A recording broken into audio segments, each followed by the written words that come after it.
of business terms for real estate agents. I'm here with my coach, Coach John Kitchens. Hey, Coach. What's up? How are you? Good. I'm so glad you could be on this. Me too. So we started, as you know, we started this as part of my election for the Cincinnati Area Board of Realtors. Now get out and vote. Yes, you have 2 days. I know, John, you'd vote for me if you were part of the I would Cincinnati. definitely vote for you. Yes. I figured. But we started off and we spoke with Chris Jones, who does guerrilla marketing, and we're spelling out the word growth, and we're using it as an acronym in order to grab some of the most important vocabulary to increase people's business acumen. So G was for gross versus net, and we did revenue versus profit. R is ROI, return on investment. O was opportunity costs. Yep. Now we have W. W. So this is what W is. What the hell is absorption rate? Yeah. What, and even more importantly, like, why should I even be paying attention to that? Right. Right. So, why do we care? Yeah. And, you look at kind of by definition, absorption rate really also just means months of inventory. Okay. And it's really just an estimate of how fast listings are currently selling measured in months. So if 100 properties sell per month and there are 800 properties for sale, that's an 8-month supply of inventory before counting the additional properties that will come to market. So, and I think, Jen, one of the important things when we look at kind of absorption rate is that you can look at it as the overall for the market. Mm-hmm. However, you got to get real specific in a price bracket based upon the individual that you're talking to, because what we're seeing in a lot of markets is that the lower the price point, the shorter the months of supply as prices are ticking up. And it's one of the things that we've seen talking with some clients out in the Carolinas this morning. We were just looking at kind of trends and seeing, and it was looking at this time last year, the average price point has dropped by about 70,000. So what does that mean, right? The buyers that were in that average price point with the interest rates are now down in that lower price bracket. So it's still multiple offer situations and things down in that, and it's a real less than 2 months of supply. So on the absorption rate, there's less than 2 months. However, you get up in the higher price brackets, now you're 2, 3, 4 months. Which was, and comparing it to how it was, because people still may be in the mindset of the last 2 years. But how we've actually used this data applicably in 2 ways is, one, if the absorption rate is, I don't know if it's high or low. Anyway, if there's low inventory, right, and the days on market is lower, then we've used that as we've decreased our contract with the listing, with the seller, because that's a negotiation point, right? Because a lot of agents just stick with always their 3 months, 6 months, a year, or whatever they're doing. But it's hey, if you can win and the average days on market is only say 2 weeks, and you can have a 30-day listing contract, that could win you the listing, Sure. right? Right. And especially then when you're competing. You're competing, and that's what we're doing right now. We're competing now. Right. Right. Yeah. The other thing is also it's a good way to get for sale by owners. So you're competing with them directly, hey, if I could do this for you in the next 2 weeks, or 30 days, does that create a problem for you or whatever that is? Right. That's a great point. Being able to understand that, to use that to your advantage, especially coming from negotiation and removing that fear, because nobody wants to be in a long-term contract. Nobody. No, I don't. What if the other person goes crazy? Well, the other way too is using it as the conversation with the seller. Hey, just like you said, okay, there's 100 houses for sale. What was the example? 100 houses for sale, and then 100 houses sell, and there's 800 homes for sale, right? So right. 8 So months. if there's 800 homes for sale, or there's 8 months of inventory and only 100 houses sell, we have to be the best. Mm-hmm. But it's usually in our market, it's okay, in this very specific hyper-focused area, we have 3 houses that are going to sell this month based on the data. If 3 houses sell this month and there are already 3, you will be the 4th house. Are you going to be better? And that's assuming nothing else comes on the market, which do you think it will, right? it sets you up to have these conversations with the seller. Like, we got to be the best. So 100%. make it not smell like cat pee. Right, You know? 100%, right. And it's understanding, when we look at it, home sell at the top, the middle, or the bottom of the market, Yeah. based upon the seller's objectives, their goals, in the conversations we have with them and what they're trying to accomplish. Do they want the most amount of money? Are they just trying to get out, or are they really just trying to get out? And that'll determine how we position the home in the market. Yes. But we also have to look at, like what you just said, what are we competing against? Yeah. And what do they look like? Like what is our competition? What are we doing? And are we willing to proactively manage all of the variables that will impact if we sell at the top, the middle, or the bottom? It's up to you, Mr. and Mrs. Seller, based upon your goals and what you're trying to accomplish. Exactly. And we'll talk about more data when we get to H. But let's look at T. So T, we said, stood for task management. What do you mean by that? Like, we are taskmasters, all of us. I can get a to-do list done, and then it never ends. That's the reality. It will never end. And I think, people, especially those that, because I used to be that way too, right? Inbox zero. Yeah. And that's not healthy. No. So, and not possible. It's not possible. So you have to look at what is truly priority for you right now in the season of your business and in the season of your career. It better be really generating leads. Right, 100%. So what's your task? What are your things that you have to accomplish that's allowing you to move your business forward? Now, yes, there are things to deliver on the promise, to be able to service the opportunity. However, those things need to be leveraged as soon and as fast as possible. So when we look at the systems and processes that really run our business, is that, the system is the overarching thing. The process is what drives it. So we look at, the system to acquire a client, right? What are all the tasks that have to happen for that to be true? And then it's like daily, right? So start thinking about, hey, is my new contact list up to date? Is my dialer loaded? Is my CRM ready? Right? I made the calls. What's my time in seat? What's my number of dials? What's my contacts? Right? Those are all tasks that have to be accomplished on a consistent daily basis.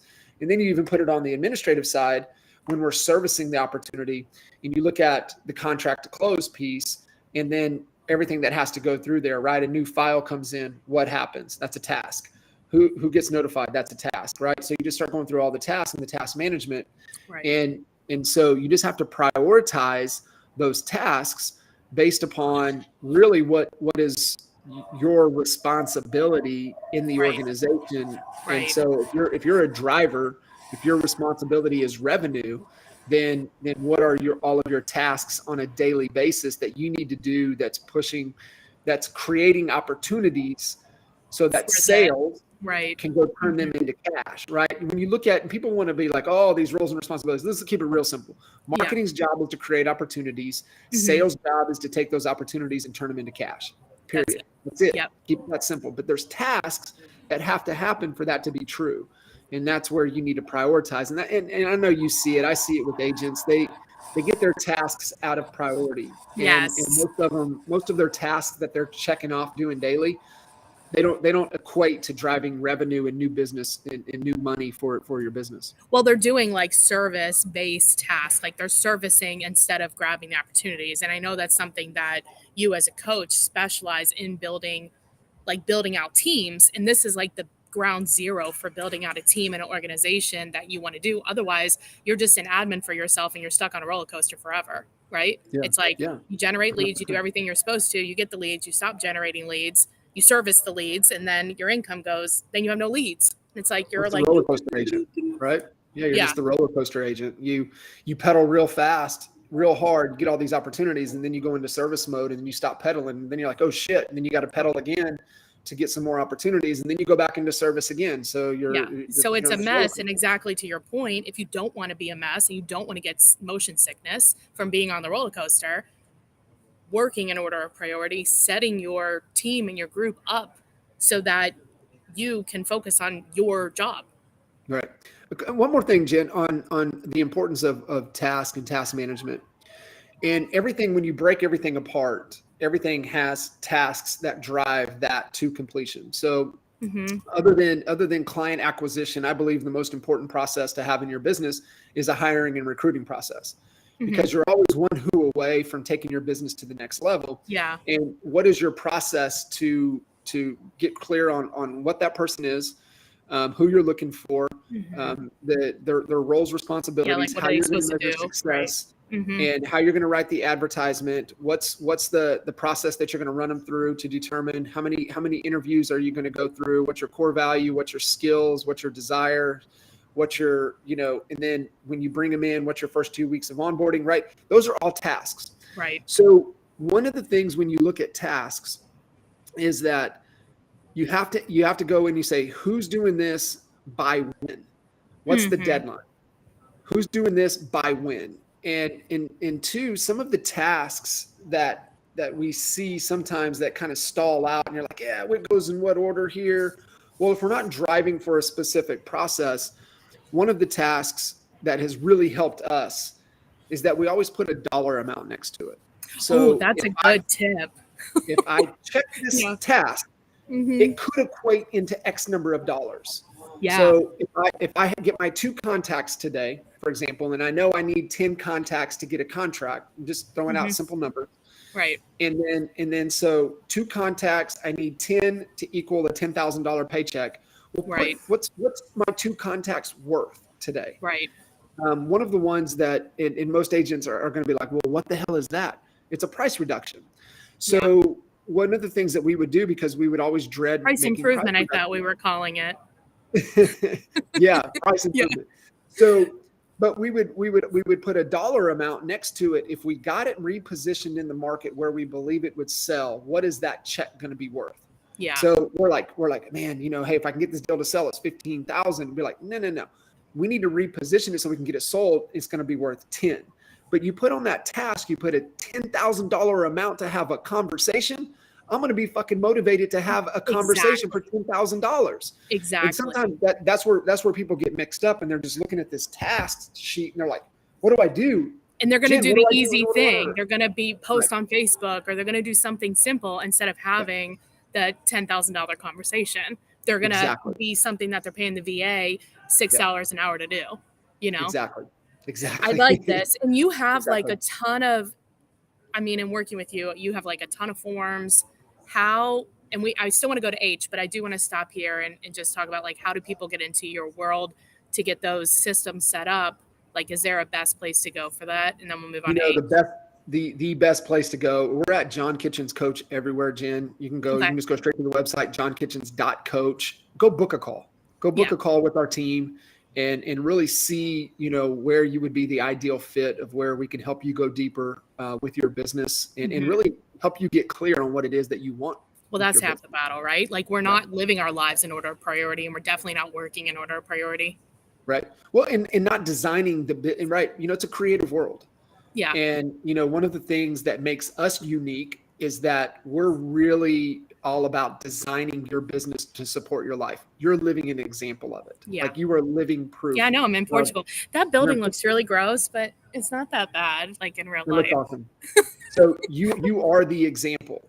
And that's what most people don't understand, right? They're a slave to their business instead of designing the business to support their life and moving to Yeah. their real. Because see, there's the goal of business is to make a profit in cash, because cash is oxygen for your business, just like Right. oxygen for our lives. We run out of oxygen as humans, it's a bad day.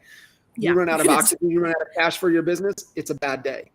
So what I always remind everybody, that's what we're trying to do. However, the real goal of business is freedom.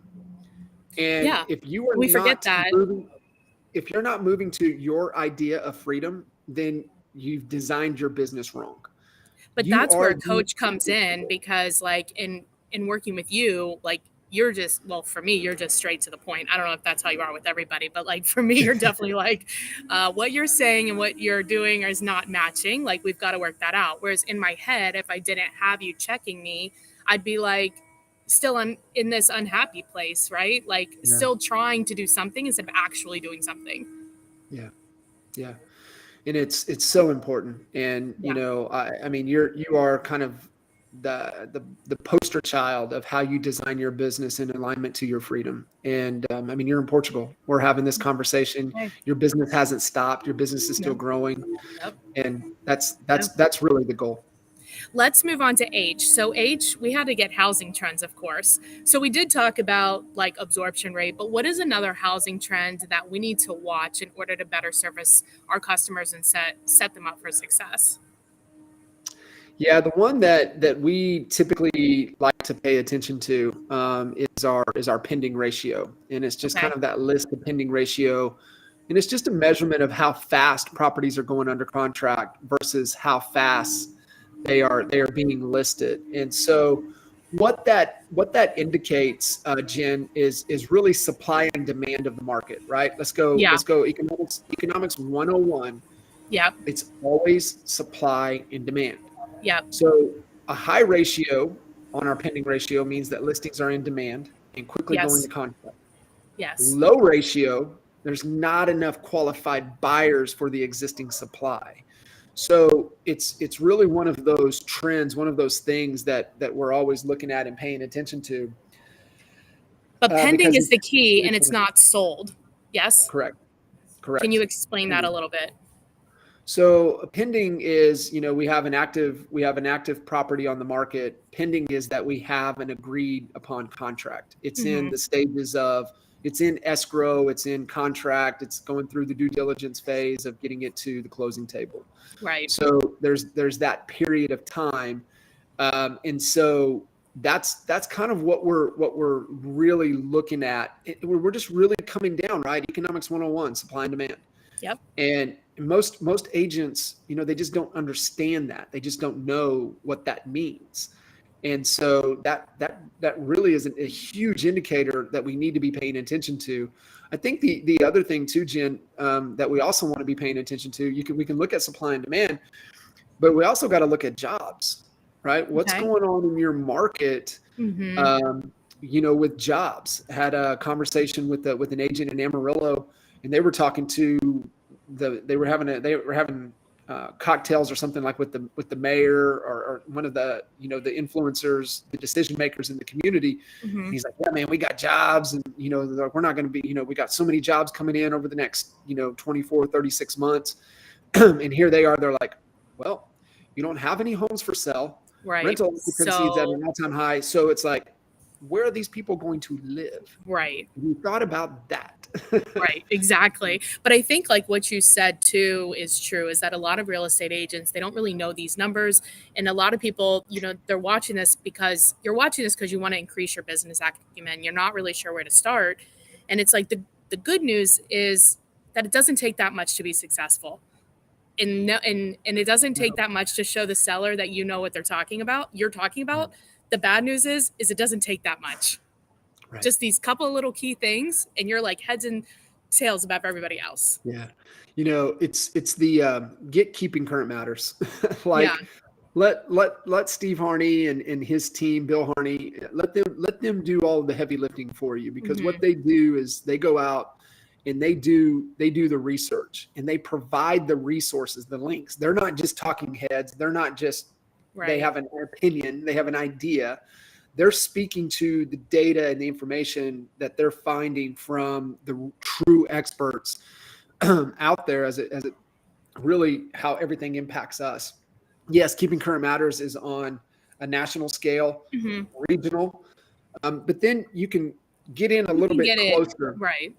Altos, we did not really dive deep with Altos research, because we were leveraging a company called Real Market Reports. Okay. And so we were really utilizing them, and we were seeing a carryover. However, Altos has really evolved, and they have some great statistics on quadrants based upon your region and your market. Okay. But they also do a kind of a state of the market update pretty frequently. Okay. And there's a really good resource, Altos Research. They're a great resource. And then if you're struggling as an agent to articulate what's going on in the marketplace, and you made an And what it analogy. means for them. Right. You painted the picture just a little bit earlier about, hey, Mr. and Mrs. Seller, we got 3 homes coming on the market, or 3 homes will sell this month. And we're not even factoring how many homes will come on the market. So how many homes will not sell and how many will. Focus First is probably one of the best tools to help you because it's a visual pricing guide. Nice. And what that means is that most people, especially if you're competing, you haven't built enough trust. And so you've got to be able to leverage and utilize these tools and these resources so you can show them instead of tell them. Right. And so, the days of, hey, we got to move fast. Hey, listen to me, whatever. Let's put a sign in the yard. Let's test the price. Those days are gone. And it's really about being a true expert, being a true advisor, understanding and knowing your craft, knowing what this whole 2-part series is really about. And so leverage those resources, leverage those tools so you can become that expert when you're having a conversation with the buyer and seller of really truly what's going on in this market, their house, their neighborhood, for them, why it matters to them. Yeah. And then that is exactly right. You build trust that way because you're more focused on them rather than commission breath. 100%. And it actually gets sold. Who wants to take a listing? It doesn't sell. Well, hey, most agents are like, well, everything I list sells. Well, that's because they've been in the market for 2 years. I mean, the other thing too, Jen, is that when you have your business based upon referral, you don't have to do such a great job at articulating your value. However, if you want to grow your business, you're going to have to compete. You're going to have to deal with people that don't really truly know you or trust you yet. And so your job is to know your value, but then being able to articulate your value and why somebody would want to work with you. Exactly. Well, John, you said you're John Kitchen's coach everywhere. If they are thinking of building a team and they want to outline out their processes or systems, figure out who they need to hire, figure out what they need to do, that's your specialty. But you also have a new tool to find out, what kind of agent are you? So tell us a little bit more about that. Yeah. So we put together a real quick assessment. It's a super short assessment. And it really just a few questions, kind of identify, are you the agent right now in your career that's best to jump on board with a strong team to help, you focus on the activities, the things that we were talking about, a little bit earlier. Your piece. Yeah. The things that really move your business forward, and then leverage on a team the things that you don't need to be focused on to grow your business. Right. And so there are people, and I do believe starting out in your first couple of years, you should be on a really strong team. You should be on a team that aligns to your core values, a team that supports your growth, that wants you to, really collapse time and accelerate your career. Yeah. And then there's the gangsters out there that just want to, that can do it on their own, that want to do it on their own, that want to create leverage as fast as possible. And that's cool too. So you just need to kind of identify and be honest with yourself, be truthful with yourself of where you're at, know your strengths, know your weaknesses. And so, I mean, it's one of the best things. I've always been a part of a team, so I'm kind of pro team, I'm pro partner. I'm pro team too, as long as, it's the right team, right? Right. And so, you're aligning people to complement your weaknesses. That's really what you're looking for. So cool assessment. Take it. It'll help identify kind of where you're at. And if you want to get it, it's realestatecareeraccelerator.com. Now you got to be able to spell. That's it's a little bit long. We challenged you. realestatecareeraccelerator.com. I'll put it in the notes so you can get it and take the quiz. Tell us who you are. Now, if you already have a team and you're looking to tighten it up, you're looking to make more money, you're looking to grow it, just reach out to John Kitchen's coach on Instagram, Facebook, wherever. Yeah, book a call online. Awesome. I appreciate you being on. Thanks, John. Enjoy Portugal. We'll see you.